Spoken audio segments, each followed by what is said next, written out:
Hey guys, subscribe for daily knife content. And if you're shopping for knives and gear, make sure you check out the description of the video you're watching right now for links to some great online retailers. There's also individual links for knives that I personally recommend.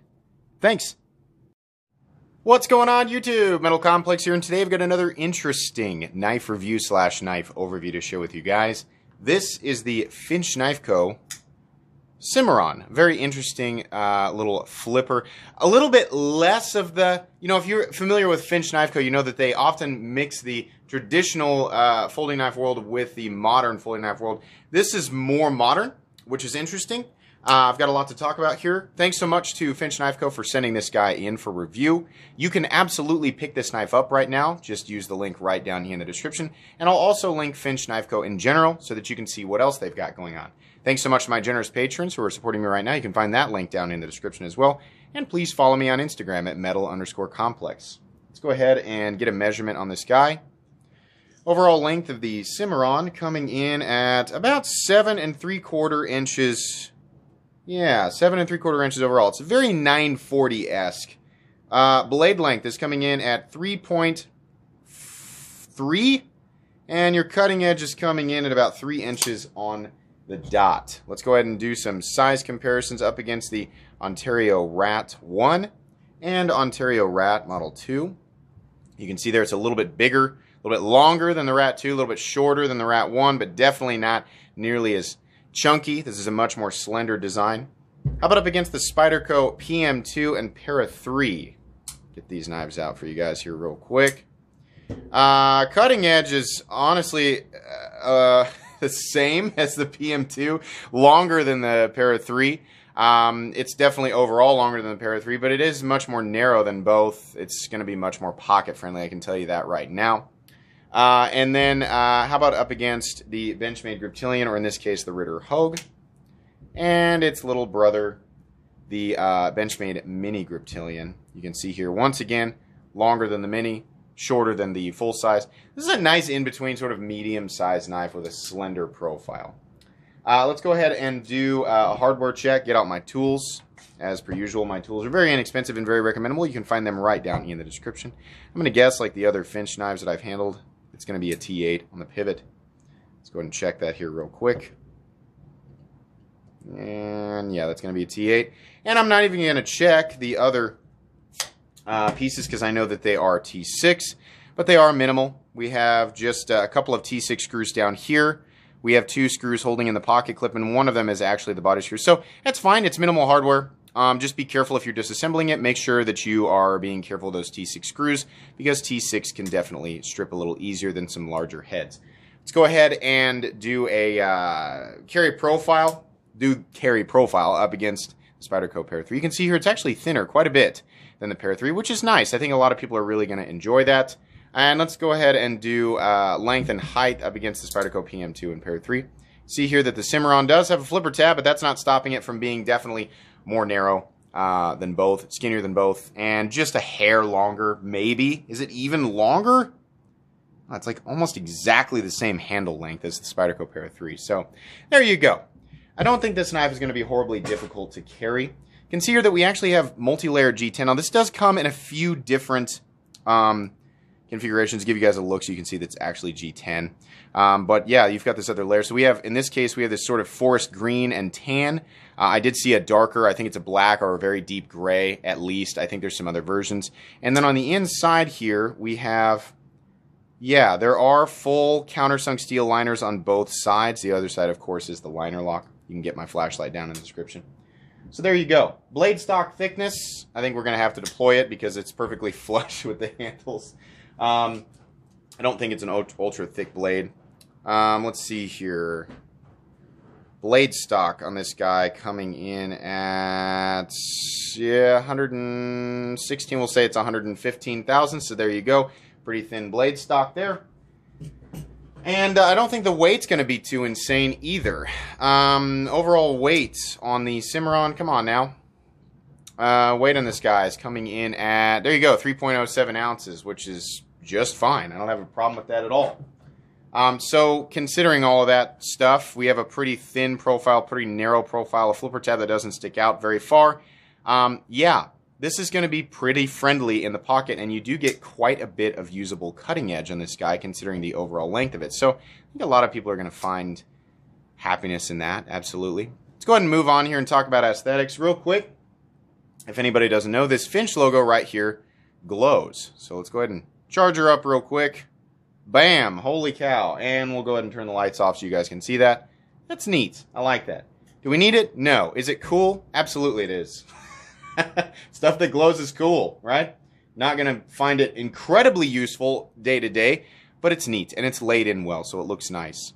The overall profile of this, or the aesthetic profile, looks really, really nice. This is nice, smooth G10, and it's done very well. For anybody who doesn't know, Finch Knives, or Finch Knife Co. is operated, the company is run out of Stillwell, Kansas. I'm from Kansas, which I thought was interesting. That's why I originally wanted to look at these.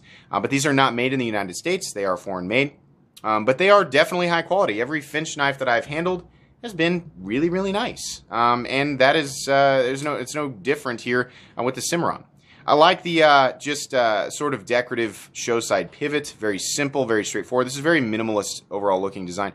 I also like how the blade falls perfectly into the handle. It's not sticking up. It's literally just one continuous line right here.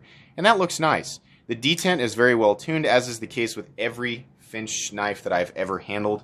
And the flipper tab is fine. I would say because of the angle, it's ever so slightly pokey, but I'd be able to flip this quite a few times before my finger would wear out. Truthfully, it's not sharp, it's just a little bit pokey. For whatever reason, it does feel different than, even though it's like the exact same. For whatever reason, I think I'm able to get more leverage, or I naturally want to put my finger up here so it doesn't poke me. You can do the same thing on this guy, but it just feels more natural to me to push button, and maybe that's because it's a longer I don't know. Your experience is probably going to vary. I'm just telling you guys honestly what I'm feeling. But the flipping action itself is very good, and there's no double clutch because the detent ball is well up on the face of the blade by the time the flipper tab contacts your thumb, so you can easily move it out of the way. It's also very smooth. It doesn't take much encouragement to get this guy to fall down into the handle, and that's great. It feels very, very well done. I like that. Edges are nicely knocked down, so there's no sharp spots there.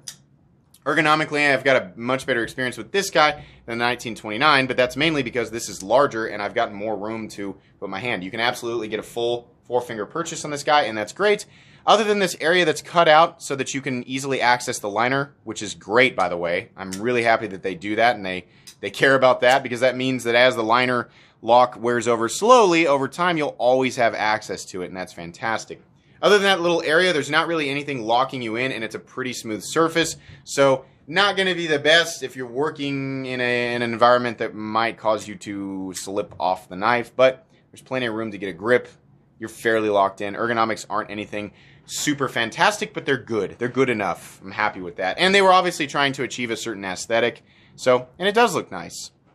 Let's go ahead and talk about the blade. Blade steel on this guy is 14C28N, and this guy does come in less expensive than many of its brothers. We have Finch on one side, which I think looks nice, and then over here we have 14C28N and Cimarron. I don't think that it needs to say the model on the blade. I've always said that. And on this guy, I didn't fault it because of where they positioned it, but on this guy, it runs so far out on the blade, right? If it was all right here, maybe I'd think differently. I know what it is because hypothetically, if this were mine, I would have purchased it. But I think just 14C28N would have been fine. I don't think the model ever really needs to be printed on the blade. That's fine. It's no big deal. We do have a flat that carries out 60-70% the length of the blade. Reasonable thickness carried out to the tip. It is very long and pokey, sort of steak knifey, right? I wouldn't go digging this tip into anything. Because it's not super tall, it doesn't come down to an absolute laser beam, but it is, honestly, it's plenty thin. I mean, you're definitely going to be able to get anything EDC related accomplished with this blade. Why is the blade so short this way when compared to the handle? Well, it's because, number one, they're trying to achieve this line here, but number two, if it were much taller, you might be able to touch it back here, which I'm going to guess the designer has heard so many YouTube reviewers say, I don't like this because I can touch the blade. If I can touch the blade in the closed position, I don't like it because I might accidentally cut myself. So this was a compromise, right? It's like, do we make that a little bit taller and make it a little bit more accessible back here? That's tough. I understand the dilemma here. I think the blade could have been a little tiny bit taller. It's pretty unlikely you definitely can't touch it the way that it is. You can't. But a little bit taller, and it would have been much. You can see how, where it is. It's right there. I can't touch it. If the blade were taller, I might be able to.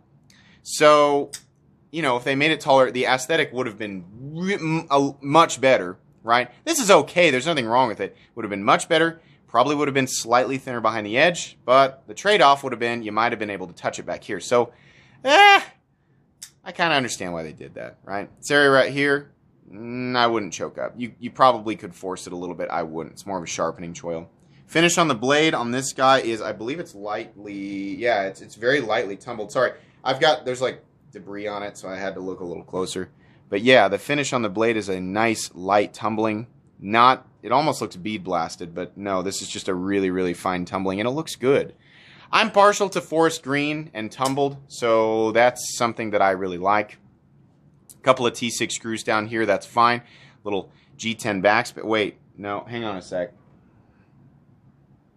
Yeah, I'm sorry, that's G10. It looked black there for a second. I always look for the fibers there. But yeah, I like the contrast here with the double layered. See what I mean? It looks black, but no, it's not. It's actually the same color as the front main scale. But the contrast here, going from forest green to this tan to forest green to tan, it's nice. It looks good. Pocket clip, titanium. That's nice. Adds a little bit of kind of like luxury flair to it. It's also designed well, and it looks good with the knife. It really does. A couple of T6 screws holding it in. You do have a nice rise back here, even though there's no dip. It does have a nice rise, so it'll rise to meet your whatever pocket thickness, right? And while it does have looks like it might have a point right there, you can see it's actually really nicely knocked down, so it's not sharp, and it doesn't create a hot spot because it's flat. It doesn't create a hot spot while you're holding on to it, so that's nice. Really like that. You can see over here you have the adjustment head. Where is the stop pin? It is external. We actually have. There's the two stop pins, actually closed position stop pin and open position stop pin right there. There is no blade play, up, down, left, or right, and that liner lock locks up at about 25%, and the blade is, once again, perfectly centered. Whoever their OEM is doing a good job, because these are all very high-quality knives. I like this one. I like how it looks. They went more... It's still a pretty minimalist. I think Finch has a minimalist design philosophy, and I think that's nice. I think that's what's kind of keep attracting the same type of people to their brand. And I do like their aesthetic. Their other stuff is much more like hybridized, traditional, and modern looking. This is more modern looking, and I think it achieves a look that a lot of people are going to like. Problems with the knife: it's got some T6 screws. Not a lot of ergonomic lines that are locking you in, but it is comfortable, right? I don't like the Cimarron out here I don't think it needs to say that at all. And the blade, because they were trying to fit it all in the handle and make it so you couldn't touch it, is just aesthetically, it's not bad. It just would have been nicer if the line, if you can imagine with me, if this line had carried straight and the blade was a little taller, and you might have achieved a little bit of a sliceier geometry, but the way that it is great. It is very functional, and it's plenty thin behind the edge, right? So that's just one of those things. It was a trade-off. The steel on this guy is 14C28N, which is it's a good composition. We see it often in less expensive knives. Like I've seen it anywhere from like 50 to 70 bucks. This guy comes in at $90. I'm going to tell you guys right now, had this knife come in 154 cm like the two other knives that I've got here, I would have been like, yeah, this is perfect. 14C28N is all right. It's also an ingot form steel. For all I know, it might actually cost just as much as 154 cm. I don't think it's going to have the same edge retention. I'm honestly not sure about the stainless qualities if we're just comparing it to 154. The reason I like 154 so much is because it's unbelievably well-rounded. It's just really, really versatile. 14C28N, personally, my gut instinct says that it's a less valuable steel. We see it generally on less expensive knives. So it makes me want this to cost a little bit less. Do I think it's massively overpriced? No. This is definitely a nicer knife, You can't just reduce the value of the knife to the materials being used. I can get 14C28N and G10 for X amount from X company, right? It's less. You can't reduce it to just materials. You have to consider everything. All the elements going into this, right? We have nice, smooth surfaces on the inside. detent's tuned very, very well. Fit and finish and overall polish on this guy, I would say, is generally better than knives that you're going to find in the $50, $60, $70 mark, right? Somehow, $90 feels a bit high. I think $70 would have felt a lot better on this guy, but that's, again, it's, I always say, like, everything could be $20 less and we'd feel a little better about it. At $90, if this was 154 cm, I would have been over the moon for it. It's pretty good. It doesn't absolutely blow my mind. I'm not like, wow, you know, but it's good. This is a well-made knife. The steel's okay. Fit and finish is excellent. The overall quality knife is excellent. If you like how this looks and you've had a good experience with 14C28N, right, and you've got the money to pick this up, are you going to be happy with this knife? Yeah, you are. Definitely.